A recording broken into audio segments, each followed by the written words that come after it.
Ndabasuhuje yemwe mbahaye n'ikaze mutugenda tubana umunsi ku wundi tuganira ku makuru atandukanye avuga mu myidagaduro hano mu gihugu cy'u Rwanda. Nitwara mu Janvier, chaîne ya YouTube yo ni Amasimi TV, tubana umunsi ku wundi nyine tuganira kuri ibyo bigiye biba bitandukanye. Ni Burabyo Iva witabye Imana ku itariki 17 z'ukwezi kwa munani 2022 abazize uburwayi bwa kanseri y'urwagashya yararwariye mu gihugu cy'Ubuhinde muri rusange. Umubiri we ukaba wamaze kugera mu Rwanda, by'umwihariko uvuye mu bitaro byo mu Buhinde. Wagejejwe mu Rwanda mu gitondo cyo kuri wa 19 Kanama 2022. Mu gitondo cyo kuri wa 19 Kanama 2022 nibwo indege yari ivuye mu Buhinde yagejeje umubiri wa Ivan Buravan ku kibuga cy'indege mpuzamahanga cya Kigali i Kanombe, nyuma yo kwakirwa nabo mu muryango we. Umubiri wa nyakwigendera wahise ujyanwa mu buruhukiro mu gihe hagitegerejwe ko hamenyekana gahunda yo kumuherekeza mu cyubahiro muri rusange. Gusa nyuma y'ibyo ngibyo naho igitaramo cyo kumurika imideli ya Bianca Fashion Hub umwaka wa 2022 gitegurwa n'umunyamakuru wa Mwezi Mugire uzwi nka Bianca cyatuwe umuhanzi Buravan witabye Imana mu rukerera ku itariki 17 Kanama 2022. Igitaramo kizaba ku mugoroba w'ukuri wa gatandatu tariki ya 20 Kanama 2022 muri kan Kigali. Kigiye kuba mu gihe abanyarwanda n'abakunzi b'umuziki muri rusange bari mu kabaro ko kubura Ivan Buravan witabye Imana ku itariki 17 Kanama 2022. Mu kiganiro n'abanyamakuru cyabaye kuri uyu wa gatanu tariki ya 19 Kanama 2022 hafashwe umunota wo guhicyubahiro Buravan ndetse na Nkusi Thomas uzwi nka Yanga bitabye Imana. Rwema Denis uri mu bateguye iki gitaramo yatangaje ko nubwo abanyarwanda bari mu bihe by'akababaro igitaramo cyo kitazasubikwa, ahubwo hazafatwa umwanya wo kunamira no guha icyubahiro Ivan Buravan mu buryo bwihariye. Ivan Buravan ndetse na Yanga bitabye Imana ubwo bamwe mu bashyitsi bagombaga kuzagaragara muri iki gitaramo bari bamaze kugera mu gihugu cy'u Rwanda. Mu bazagaragara muri iki gitaramo harimo umuhanzi Eddy Kenzo wo muri Uganda ndetse n'umunyamideli Hamisa Mobeto wo mu gihugu cya Tanzania. Denis ati nubwo turi muri ibi bihe bibabaje ariko hari ibintu bitahagarara. Abahanzi barateguye, imyiteguro igeze kure, byinshi byararangiye. Abakunzi ba Eddy Kenzo, abakunzi b'imideli bakomeze bagure amatike, bazagirana ibihe byiza. Yakomeje agira ati nyuma yuko tumenye amakuru y'urupfu rwa Buravan twateguye umwanya wihariye wo guha icyubahiro Buravan by'umwihariko. Rwema Denis avuga yuko uruganda rw'imyidagaduro mu Rwanda ruri mu bihe bikomeye byo kubura umubyeyi wa Meddy Buravan ndetse na Yanga mu kwezi kumwe. Yavuze ko hari ibintu biba bigoye gusobanura, kwakira inkuru mbi nk'izi, bigoye gusa guhagarika igitaramo cyamaze kwishyura ibintu byose abantu dufite kwishakamo ibisubizo. Ati impamvu Buravan ari we wateguriwe umwanya wihariye nuko ari we ufite ibihangano byaririmbwa bishobotse ababishinzwe bakabyemera, na Yanga yahabwa umwanya gasobanuye kakanyuraho.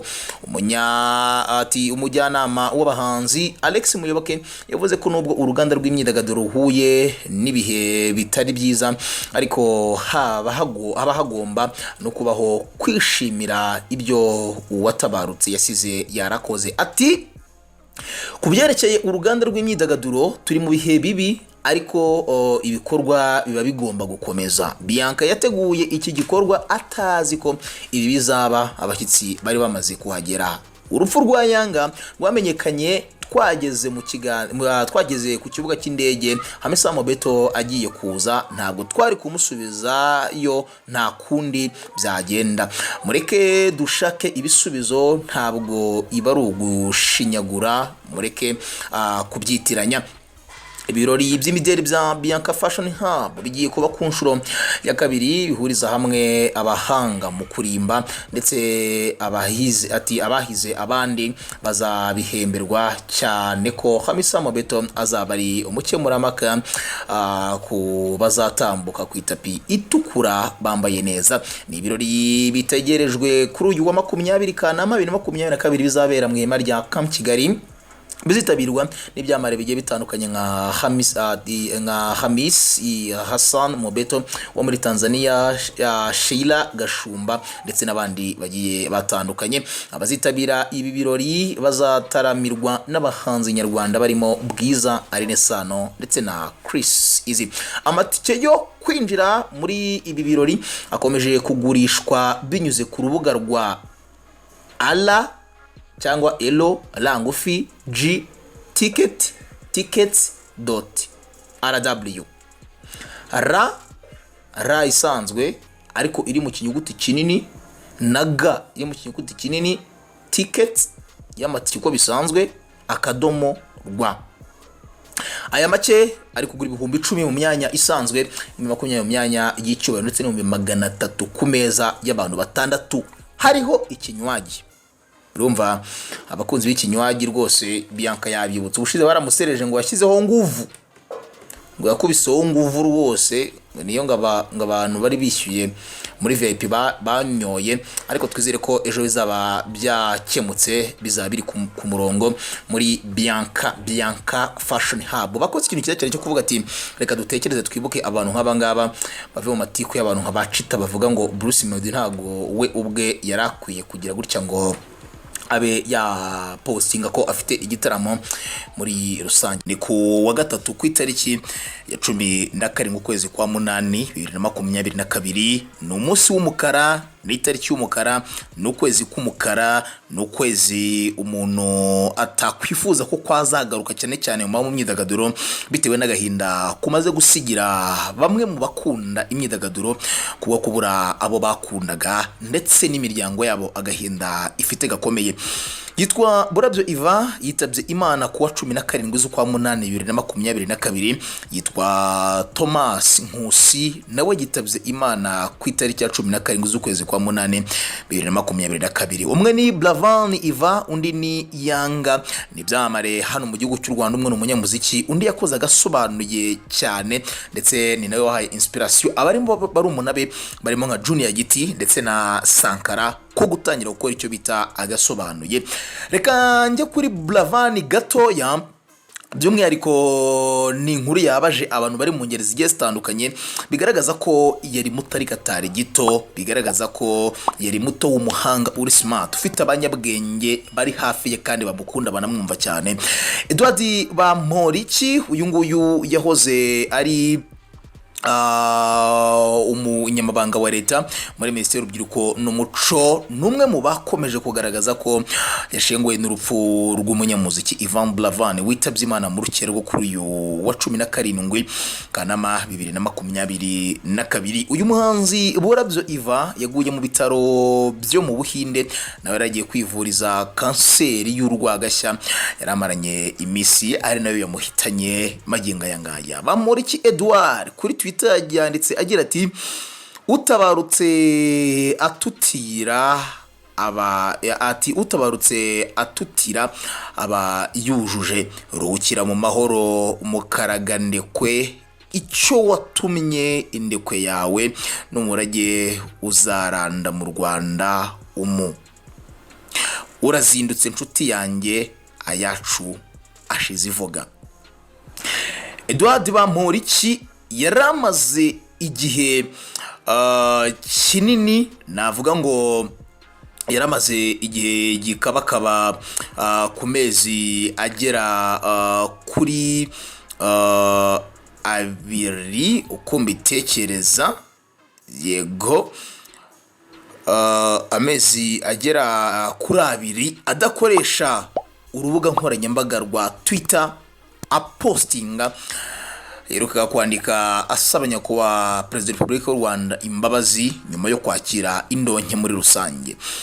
Kubyakira byanze, kubyihererana biranga, ku mugabo ufungiwe mu rugo ariko kubw'impamvu z'ubushuti n'umutima wamuryaryataga wamusabye kwifuriza Burabyo Iva kuruhukira mu mahoro muri rusange. Ingabire Egidia Bibi yanditse agira ati ni wowe urugero, ati ni wowe uyu ubwo wari wanditse comment imbi ntago ndibuze kuyisoma.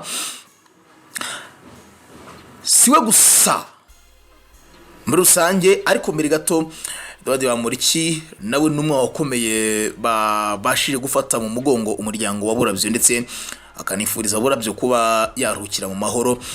Ariko umwaka wa 2020 ubwo uyu muhanzi yafatanyaga na Sentore Jules bagasohora indirimbo bise ni Rwogere, yavuze ko bakwiye inka y'umuhanzi.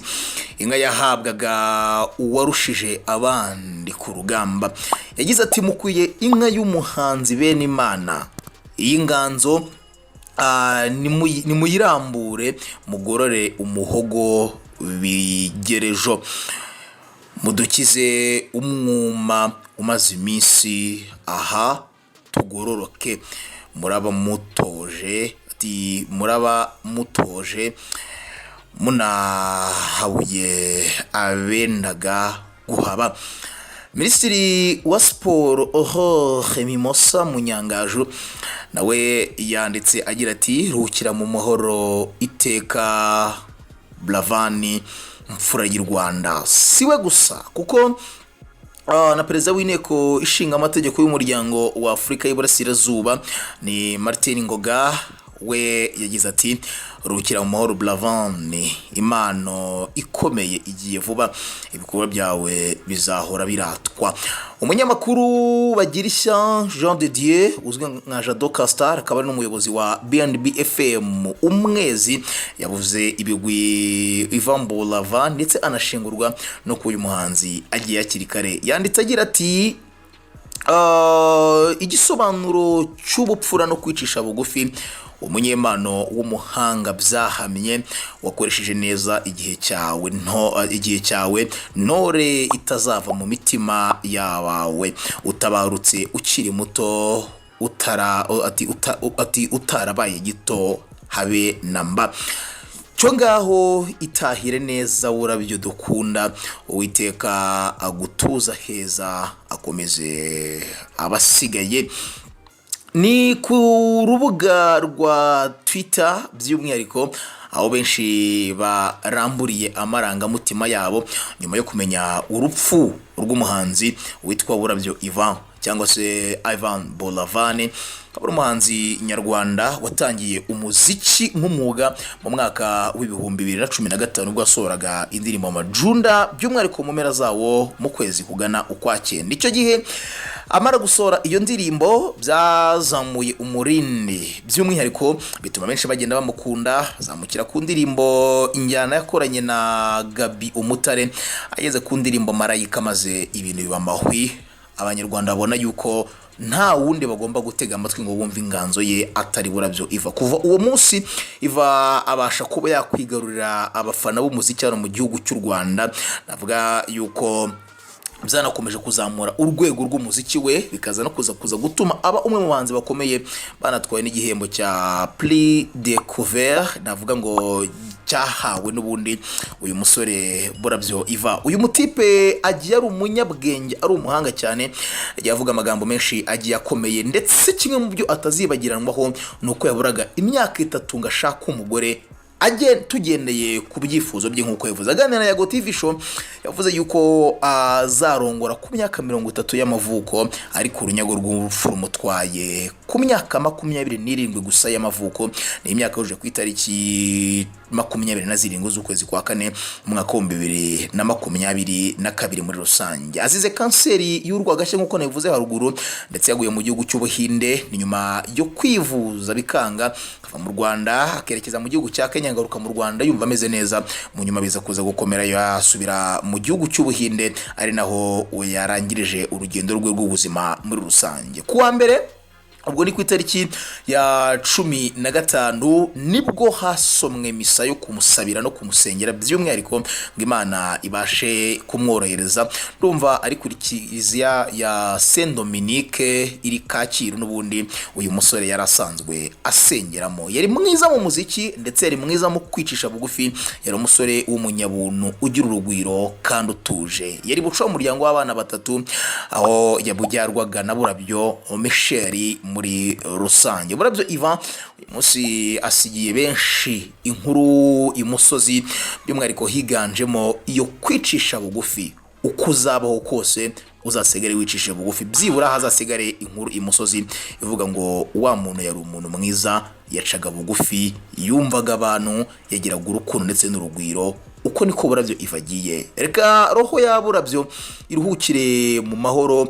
Imana yo mu ijuru niyo izi aho imujyanye ndetse nuko imujyanye. Reka twizere neza yuko abazakora ntuzahura na Burabyo Iva, ntibagiwe n'umuvandimwe Imana yakoje igihe kinini ariwe Nkusi Thomas uzwi nka Yanga muri filime y'Agasobanuro muri rusange, nawe witabye Imana ubundi the same day kuri uyu munsi aho yazize uburwayi muri rusange. Jewe nitwa Romeo Janvier, tubana umunsi ku wundi tuganira ku makuru atandukanye avuga mu myidagaduro iwacu mu gihugu cy'u Rwanda.